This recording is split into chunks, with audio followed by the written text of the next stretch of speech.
అందరికీ నమస్తే. ఎట్లుంది లైలా? ఛాతీ చపాతీ అయిందా? సో థియేటర్లకి మీరు కూడా నవ్వినందుకు మీ ఛాతీ చపాతీ కావాలని డిసైడ్ అయినాం మేము. సో డెఫినెట్లీ ఇట్లా ట్రైలర్ రిలీజ్ అయింది కాబట్టి I want trailer to speak for some time. మాకు ప్రీ రిలీజ్ కూడా ఉంది ఇంకా అప్కమింగ్ది. బట్ ఇక్కడికి సపోర్ట్ చేయడానికి వచ్చిన మీడియాకి, వచ్చిన ప్రతి ఒక్క అభిమానికి, ఫ్రెండ్కి, సపోర్టర్కి అందరికీ థ్యాంక్ యూ సో మచ్. అందరికీ యా, నా దగ్గర కొన్ని ప్రశ్నలు ఉన్నాయి. బేసిక్గా ఇవి లైలాకి కాదు.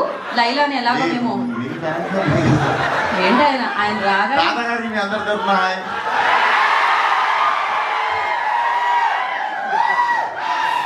ఓకే. సో కొన్ని క్వశ్చన్స్ ఉన్నాయి. ఇది లైలా కాదు, ఇది సోను మోడల్కి అండ్ అలాగే విశ్వక్సేన్ గారికి. సో ఈ రెండు రోల్స్లో మీరు ఇంకాసేపు ఉండాలన్నమాట, రెండిట్లో. ఓకే. సో అలా అయితే ఒకవేళ మీరు సోను మోడల్ అయితే ఈ ఆన్సర్ అంటే ఈ క్వశ్చన్కి ఎలా ఆన్సర్ చేస్తారు, విశ్వక్సేన్ గారు ఎలా ఆన్సర్ చేస్తారు అనేది తెలుసుకుందాం. ఇప్పుడు తెలుసుకుందామా? సో ఇద్దరిలో ఎవరికి ఎక్కువ గర్ల్ ఫ్రెండ్స్ ఉన్నారు, విశ్వక్సేన్ కా సోను మోడల్ కా? సోను మోడల్. ఎవరా మీరు ఇలా ఉన్నారు, ఇంత టాలెంటెడ్ గా? లైట్ పెట్టుకొని ఇక్కడ స్టేజ్ మీద కూర్చొని చెప్తాం. మాకు తెలుసు ఎవరికి ఉన్నారు అని. ఏమంటారు, మీరేమంటారు? మీ ఆన్సర్ ఏంటి? విశ్వక్సేన్ గారు. Okay okay.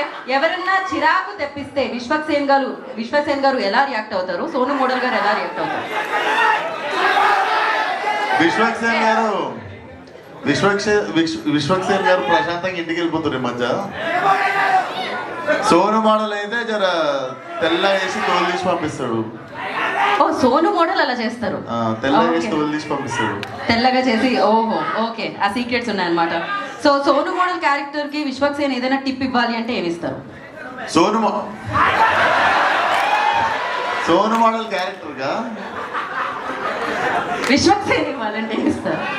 ఏం లేదు, అది కొంచెం ఫుల్ లేడీస్ అనమాట. అప్పుడప్పుడు నాకు కూడా పార్లర్కి పిలిస్తే కొంచెం కలర్ఫుల్ ఉంటుంది అని చెప్పి అడుగుతాను. అది రిక్వెస్ట్ కదా, టిప్ ఎందుకైంది? టిప్పా? టిప్ సోను వాడికి అనేది తెలుసు. సరే, సోను మోడల్ విశ్వక్సేన్ గారికి ఎలాంటి టిప్ ఇవ్వాలనుకుంటున్నారు మీరు? కొంచెం లైఫ్ లో కలర్ పెంచుకో, ఎప్పుడు అట్లా.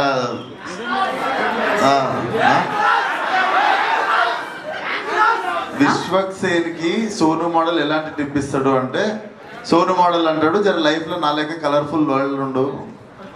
మనోడు అంటే ఎప్పుడు అమ్మాయిలు, పువ్వులు అట్లా మొదలుంటాడు సోను మోడల్ అట్లా. విశ్వక్సేన్ గారు అసలు కలర్స్ గురించి తెలియదు ఆయనకి. Okay, last and final question. Vishwaksen గారి వ్యాలంటైన్స్ డే ప్లాన్స్ ఏంటి? Vishwaksen day Valentine's day plan అందరికి తెలుసు. నేను నాతో పాటు సింగిల్ ఉన్న అందరం కలిసి లైలాను గెలవడానికి పోతున్నాం. అందరూ ఈ వెన్యూలో అమ్మాయిలు కూడా ఉన్నారు, ఆయన సింగిల్ అని చెప్పనికే చెప్పారు. వాళ్ళు సోను మోడల్ దగ్గర పోతారు, మేము సోను మోడల్ దగ్గర పోతే మీనింగ్ మారుతుంది మళ్ళా. ఓకే, ఈ ఆన్సర్ కి నాకు సంబంధం లేదు. సో ఆలస్యం చేయకుండా మనం డైరెక్ట్ Q&A సెషన్ లోకి వెళ్ళిపోదాము. అవి ఆల్రెడీ మూర్తి గారి దగ్గర మైక్ ఉంది కాబట్టి. మూర్తి గారు, మామూలుగా మేము హీరోల్ని అటు తిరిగి ఒక హాయ్ చెప్పండి అంటాము, ఇప్పుడు మిమ్మల్ని అనేలా ఉంది. ఒకసారి మీరు అటు తిరిగి ఒక హాయ్ చెప్పండి. మార్కెట్ లో మీ డ్రెస్ చూస్తుంటే పిచ్చెక్కిపోతుంది sir. Out of the syllabus అండి. ఒకసారి ఆయన చెప్పారు సార్, ఒకసారి నిల్చొని చెప్పారు సార్, ఒకసారి నిల్చొని చెప్పండి. చాలు, ఇవాళ చాలు. సాధారణంగా స్టేజ్ మీదకి వచ్చినప్పుడు ఎవరెవరి మధ్య ఎలాంటి కెమిస్ట్రీ ఉందన్నది కొంచెం బయటపడుతూ ఉంటుంది సార్. స్టేజ్ మీదకి అందరూ వచ్చినప్పుడు ఎవరెవరి మధ్య ఎలాంటి కెమిస్ట్రీ ఉందన్నది బయటపడుతూ ఉంటుంది. ఓకే, సాహు గారు వచ్చారు, కూర్చున్నారు. డైరెక్టర్ గారు వచ్చారు, కనీసం ఈయన పలకరించలా, ఈయన ఆయన పలకరించలా. పైగా చెప్పేది అంటే సాహు గారు ఏమో ఆయన పక్కన ఉన్న ఆయన పలకరించారు, డైరెక్టర్ గారు ఆయన పక్కన పలకరించారు. అంటే వీళ్ళిద్దరికి మధ్యలో ఏదో సార్ మీద నడుస్తుంది. కలిసి కూర్చున్నాం సార్. అంటే మిమ్మల్ని వదిలేదని మీ బాధ అనుకుంది. మీరు డైరెక్టర్ గారికి మధ్య ఏదో నడుస్తుంది, ఏంటది? ఏం నడుస్తుంది సార్ మీ ఇద్దరి మధ్యల? ఏంటి బడ్జెట్ ఏమైనా పెరిగిందా? ఏం లేదండి, లైలా సినిమా నడుస్తుంది మా ఇద్దరి మధ్య అంతే. మీరు ఎంత కాదన్నా తెలిసిపోతుంది. 15 నిమిషాలుగా పైన కూర్చొని మాట్లాడుకుని నవ్వుకుని వచ్చాను సార్ కిందకి. అదేం లేదు. సరే, ఇందుకే డైరెక్టర్ గారు, సార్. లైలా సినిమా టార్గెట్ ఏంటి? Only to entertain people or something more? Entertainment sir. Definitely అడుపుగా నవ్విస్తుంది. సరే, రియాక్షన్స్ కనబడు. విశ్వకర్ ఇక్కడ హాయ్ అశోక్ హాయ్ నేను సెన్సార్ అయింది కదా హౌస్ రిపోర్ట్ ఏ వచ్చిందో యూబీ అయినా చెప్తాం అన్నీ ఒకరోజే చెప్తే ఎట్లా? అంటే ఎలా చూస్తాము so how clean the comedy in the film will be see me అందరికి తెలుసు నేను నా జెండర్ ఏంది. నేను ఇప్పుడు ఈ వేషం వేసింది ఎంటర్టైన్ చేయడానికి. So when I'm acting like female, మీకు సడన్గా మాట్లాడిన ప్రతిదీ మీకు వెరైటీనే వినిపిస్తుంది. బట్ అంతే చూడు. సో మా ఇంటెన్షనే నేను ఇంత చేసి ఇంత వేషం వేసిందే మిమ్మల్ని నవ్వేయడానికి. సో నవ్వించే ప్రయత్నంలో రకరకాల సౌండ్లన్నీ వస్తాయి. సో మా టార్గెట్ అంతా యూత్ అంతా పిచ్చెక్కి పెట్టేట్టు ఎంజాయ్ చేసేయాలి అనే సినిమా తీద్దాం మనంతా. సో యూత్కి స్టఫ్ పవర్ ప్యాక్ చేసి ఉంచినాం. విశ్వకర్ సార్ ఇక్కడ మీ ఈ సినిమాకి సంబంధించి మీకు టఫెస్ట్ పార్ట్ ఏంటి? అంటే ఈ గెటప్ వేయడమా లేదంటే ఏమన్నా పర్టికులర్ సీన్స్? ఇంట్లో ఒక్కడనే ఉండడం సాయంత్రం పూట. ఎందుకంటే ఈ గెటప్ వేసుకొని బయట తిరిగితే నన్ను సగం మంది గుర్తుపట్టకపోతుంటే సగం అంటే మెయిన్గా చీర అన్ని కట్టుకున్నాక వేరు, అన్ని తీసేసిన తర్వాత నాకు గడ్డం లేకపోవడం, సన్న ఐబ్రోస్, షర్ట్ ప్యాంట్ వేసుకొని తిరుగుతాను కదా ప్యాకప్ తర్వాత ఆబ్వియస్లీ. సో ప్యాంట్ షర్ట్ వేసుకొని ఈ గెటప్లో సాయంత్రం అయ్యేసరికి ఇంట్లో ఒక్కడనే ఉండడం. 1.5 months ఎక్కువ ఫ్రెండ్స్ని కానీ ఎక్కువ బయటికి వెళ్ళడం, ఫంక్షన్లకు వెళ్ళడం ఏం జరగలేదు అనమాట. So that was the toughest part. Acting మిగిలినవన్నీ ఇంకా అందరూ కష్టపడ్డాం మనం కూడా. ఈ గెటప్ కి పర్టికులర్ గా ఎంత టైం పట్టిందండి? 2 hours పడుతుంది. 2 hours పడుతుంది. చేయడానికి కూడా 2 hours పడుతుంది. అది కూడా నేను తొందర పెడితే నా ఓపిక తక్కువ బాబు, ప్లీజ్ ఫాస్ట్ చేయండి అంటే 2 hours, లేదంటే వాళ్ళకి మంచిగా 4 గంటలు ఇచ్చినా చేసేటోళ్ళు. సాహో గారు మీ బ్యానర్ లో ఇప్పటి వరకు చాలా డిఫరెంట్ ఫిల్మ్స్ వచ్చినాయి, ఒక్కొక్క జోనర్ టచ్ చేసుకుంటూ వచ్చారు. ఈ పర్టికులర్ గా దిస్ టైం ఎంటర్టైన్మెంట్ అని ఫిక్స్ అయ్యారా ఈ కాంబో ఈ స్టోరీ చెప్పినప్పుడే? అంతే కదండి, ఎంటర్టైన్మెంట్ వచ్చి ఈ సినిమా చేశాను. So entertainment entertainment, full on entertainment. విశ్వకర్ హాయ్ సార్. సార్ నమస్తే. ట్రైలర్ చూస్తే కొద్దిగా అంటే ఎంటర్టైన్మెంట్ చేయడానికి ఫిక్స్ అయిపోయారు, ఎంటర్టైన్ చేయడానికి ఆడియన్స్ ని, కానీ కొంచెం వల్గర్ డైలాగ్స్ ఎక్కువ ఉన్నాయి అనిపిస్తుంది కొద్దిగా. సో ఎంటర్టైన్ ఆడియన్స్ ని ఏంట్రా అయినా సార్ మీరు మా యూతే కదా, ఇట్లా చేస్తే ఎట్లా సార్ మీరు? అదే అంటే ఎంటర్టైన్ చేయాలంటే ఇలా ఎంటర్టైన్ చేయాలని ఫిక్స్ అయిపోయారా? రకరకాలుగా చేస్తాం సార్. వచ్చిన ప్రతి సినిమా ఒకటేలాగా తీయలేం కదా, ఇదో వెరైటీ, టేక్ ఇట్. చాలా శుద్ధపూసున్నారు మీరు కదా. ఇంక తర్వాత సినిమా చూసిన తర్వాత మాట్లాడు. డన్. విశ్వకర్ సార్ నమస్తే సార్. నమస్తే, నేను వెంకట్ ఎన్టీవీ సార్. సార్ నమస్తే సార్. మీరు మీ ఏ ఈవెంట్కైనా నందమూరి హీరోస్ని తీస్తుంటారు కదా, ఇదేంటి మరి సడన్గా బాస్ని పిలిచారు, నందమూరి కాంపౌండ్ నుంచి ఇటు వచ్చారు? కంపౌండ్లు మీరు వేసుకుంటారు, మాకున్న కంపౌండ్ ఒకటే, మా ఇంటి కాంపౌండ్. ఇలా కాంపౌండ్ ఏం లేదు, ఇండస్ట్రీ అంతా ఒకటే.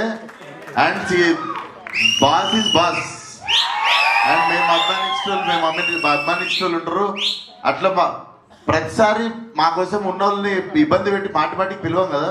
అండ్ దీంట్లో మాకు ఫ్యూచర్ ప్రొడ్యూసర్ రిలేషన్ ఉండొచ్చు, మా రిలేషన్ ఉండొచ్చు. అండ్ మా నాన్నకి చిరంజీవి గారికి రాజకీయాల టైం నుండి పరిచయం ఉంది. సో ఆ టైంలో మా డాడీ ఎమ్మెల్యే కంటెస్టెంట్ మలక్పేట్లో. He was always like well wisher since when I was kid. So రావడానికి 1000 కారణాలు ఉంటాయి. మీరు వేయకుండా కాంపౌండ్లు ఆల్రెడీ పని ఆల్రెడీ అనవసరంగా లేని వాటికి అందరు హేట్రెడ్లు పెంచుకొని ఒకరినొకరు ఏవేవో అనుకుంటారు. మీరు ఇంకా ఇట్లాంటి డైల్యూట్ చేయండి, కానీ మీరు వచ్చి మళ్ళీ ఇంకొకటి పెట్టకండి మొదల. This is very clean place. మేము మా అందరం చాలా మంచి ఇంటెన్షన్తో ఒక సినిమాని ప్రమోట్ చేసుకోవడం కానీ, ఫంక్షన్ పిలవడం కానీ, చాలా పెద్దరిగా చాలా మర్యాదతో మేము పిలుస్తాం. మీరు వచ్చి దాన్ని మెల్లగా దాంట్లో ఏం వేయకూడదు. ఓకే సరే, గతంలో రాజేంద్ర ప్రసాద్ గారిది మేడం వచ్చింది, ఎస్ ఆల్రెడీ చూశారు, యాజ్ ఇట్ ఈస్ సేమ్ అలాగా ఉంది. ఇప్పుడు లైలా ఇలా చేస్తున్నారు, దానికి ఇక్కడ థియేటర్లో అంటే ఆ కెమెరాల వెనక స్పేస్లో ఉన్నోళ్ళలో హార్డ్లీ నాకు తెలిసి 4-5 చూస్తుంటారు. 2 దశాబ్దాలు అయిపోయింది ఆ సినిమా వచ్చి. సో ఈ ఇప్పుడు అందరం అదే క్యాసెట్ వేసుకొని చూడమన్నామా? వీళ్ళకు కొత్త క్యాసెట్ ఇప్పుడు సోషల్ మీడియా టీవీలు ఉన్నాయి, అన్ని వస్తూనే ఉంటుంది, అది రిపీట్ అవుతూనే ఉంటుంది. సార్ కామెడీ సినిమా వచ్చిందని నెక్స్ట్ కామెడీ సినిమా చూడమా? ఈ జానర్ లో సినిమా వచ్చి 2 దశాబ్దాలు అయిపోయింది. ఆ రెఫరెన్స్ మీరు వాడుకున్నారంటున్నాను. రిఫరెన్స్ ఏం వాడలేదు సార్. నేను ఊహ తెలియని టైంలో చూసిన సినిమాలు అవి. బట్ నేను ఈ జనరేషన్కి ఇప్పుడు ఉన్న ఫిల్మ్ మేకింగ్కి కానీ, ఇప్పుడు రైటింగ్కి కానీ, ఇప్పుడు ఉన్నవన్నీ వాడుకొని మేము ఎట్లా చేసినాం అన్నది I wanted to fill this gap అన్నట్టు. తెలుగులో వచ్చి టైం అయిపోయింది సినిమా. కోయి ఈ పాట కొద్దిగా అంటే ఇది ఒక మతానికి వాళ్ళు ప్రేయర్ చేసుకునే దాన్ని మీరు ఇలా వాడటం ఏంటి? అసలు కాదు సార్, అసలు కాదు. మీరు వెళ్ళి రీవిజిట్ చేయండి ఆ వీడియోని. మీరు మాట్లాడిన తప్పైతే మీరు కరెక్ట్ చేసుకోండి. అది డెఫినెట్లీ ఒక సరదాగా ఆ మనిషి అండ్ మాకు డైరెక్ట్లీ ఆ మనిషితో మాట్లాడడం జరిగింది. ఆ మనిషి మాకు మీరు పెట్టుకున్నారు, గుర్తించారు, వీఆర్ వెరీ హ్యాపీ అని చెప్పి ఆ మనిషి మాతో మాట్లాడడం జరిగింది. సెన్సిబుల్ టాపిక్స్ అస్సలు టచ్ చేసి మీరు అనవసరంగా నాట్ రైట్. ఎందుకంటే మనం రెస్పాన్సిబుల్గా ఉన్నామంటే మనం ఫస్ట్ ఆఫ్ ఆల్ ఒకటి బ్యాడ్ జరగడానికి మనము రీజన్ కాకుండా ఉండడమే పెద్ద హెల్ప్ చేయండి చాలు. సాహు గారు నెక్స్ట్ మీరు చిరంజీవి గారితో సినిమా చేయబోతున్నారు కదా, అంటే అనిల్ రావుపూడి ఆయన మేకింగ్ మొత్తం కూడా కామెడీ ఎంటర్టైన్మెంట్ ఉంది. ఆ జోనర్లో ఉండబోతుందా లేకపోతే ఇంకా నెక్స్ట్ ఏమన్నా? సేమ్ అనిల్ జానర్లో సినిమా అండి. Anil genre same commercial cinema. ఎప్పటి నుంచి స్టార్ట్ అవబోతుందండి? ఒక 4 months తర్వాత స్టార్ట్ అవుతుంది. సాహు గారు ప్రొడ్యూసర్ సాహు గారు సార్, ఈవేళ రేపు చిన్న సినిమాలు మీడియం సినిమాలకి ఏంటంటే ప్రొడ్యూసర్లు కొద్దిగా ఇబ్బంది ఉంటుంది. ఈ ప్రొడ్యూసర్లకి కొద్దిగా ఇబ్బంది ఉంటుంది. ఈ ఓటీటీ ప్లాట్ఫామ్లతో మాట్లాడుకుని డేట్లు వేయడం అయింది ఇబ్బంది. బట్ మీరేంటంటే ఆల్మోస్ట్ నాకు తెలిసి 6-7 నెలల నుంచే ఈ సినిమా February 14th అన్నారు. ఆల్రెడీ కొన్ని అనౌన్స్ చేసిన సినిమాలు కూడా ఆ లెక్కలో సెట్ అవ్వక పోస్ట్ పోన్ చేసుకున్నారు. బట్ మీరు మాత్రం చాలా కాన్ఫిడెంట్గా February 14th అని అన్నారు, అప్పుడు ఆ డేట్గా వస్తున్నారు. అంటే ఏం లేదండి, ఇప్పుడు ఆ సినిమాలన్నీ ఏంటంటే అనుకున్న టైంకి రాలేక పోస్ట్ పోవడం వల్ల మళ్ళీ డేట్ దొరకపోవడం వల్ల ప్రాబ్లమ్స్. మనం అనుకున్నప్పుడు స్టార్ట్ చేసినప్పుడే Feb 14th ఇది రావాలని టార్గెట్ పెట్టుకుని ఫినిష్ చేసాం. సో మన ఓటీటీ వాళ్ళతో కూడా చెప్పాం Feb 14th సినిమా